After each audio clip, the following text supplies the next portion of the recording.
అందరూ నిద్రపోతున్నారు, నువ్వు కూడానా అన్నాడయ్యా. అందరూ నిద్రపోతున్నారు, మరి నా విజ్ఞాపనకర్తగా నువ్వన్నా ఉండవా? నశించిపోతున్న ఈ ప్రజల పక్షంగా మొరపెట్టేదానికి ఎవరున్నారని వెతికితే అందరు నిద్రపోతున్నారమ్మా. నువ్వన్నా కాస్త మెళ్ళకోగా ఉండి ప్రార్థన చేయవా? నీ ప్రార్థన విని నేను ఎన్నో కార్యాలు చేయకూరాను అన్నాడయ్యా. అందుకని కొన్ని గంటలు నేను మేలుకొని ఒక దైవజనుడిని చూస్తున్నాను కొంతకాలంగా. ఒక దైవజనుడిని 62 ఏళ్ళు దాటినాయి ఆయనకి. వయోభారం మించిపోతుంది. ఈ ప్రాయంలో ఉన్న నాకే సాయంత్రానికి ప్రాణం అలిసిపోయి పండుకొని నిద్రపోవాలనిపిస్తుంది. పాపం మధ్యరాత్రి నుంచి మొదలుకొని కొన్ని గంటల సేపు ప్రార్థన చేసి వాక్యం చెబుతున్నాడు. ఓఫీర్ అన్న ప్రార్థన చేస్తున్నాడు.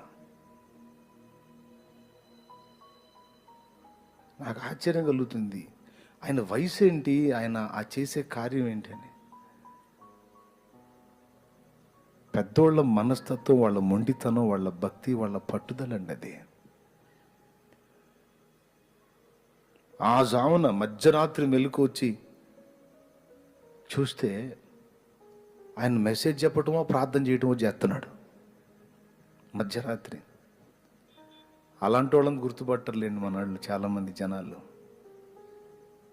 భక్తి పరులైన వాళ్ళని విమర్శించటం, వాళ్ళ మీద దుష్టోచ్చారాలు చేయటం, దూషించటం, వాళ్ళని గణపరిచి గౌరవించి మాట్లాడితే ఆ మాట్లాడిన వాళ్ళని కూడా తిట్టిపోయటం, ఇలాంటి పనికి మాలిన విద్య నేర్చుకున్న వాళ్ళు ఉన్నారు ఈరోజు.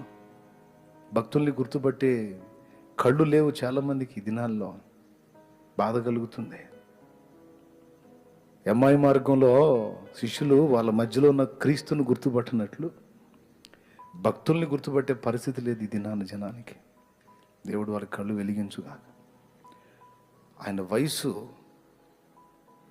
ఈరోజు ఆయన భారం ఎన్ని దినాలు చేస్తాడో నాకైతే తెలియదు.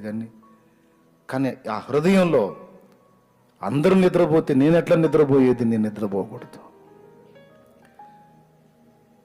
అందరూ ఏదో ఒకటి బోధిస్తే నేను ఎట్లా బోధించేది? శ్రేష్టమైన, విలువైన, విశేషమైన సంగతులు, అందరికీ న్యాయంగా వచ్చేటువంటి ప్రశ్నలకు సమాధానం నేను చెప్పాలని ఆ భక్తుల్లో నేను అవి చూశాను. నేటికి సజీవుడుగానే ఉన్నాడు ఆయన.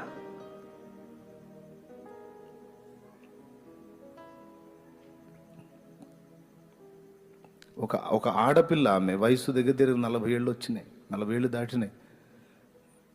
మేలుకొని ప్రార్థన చేస్తా గోజాడుతూ ఉంది, దేవా అయ్యా అని.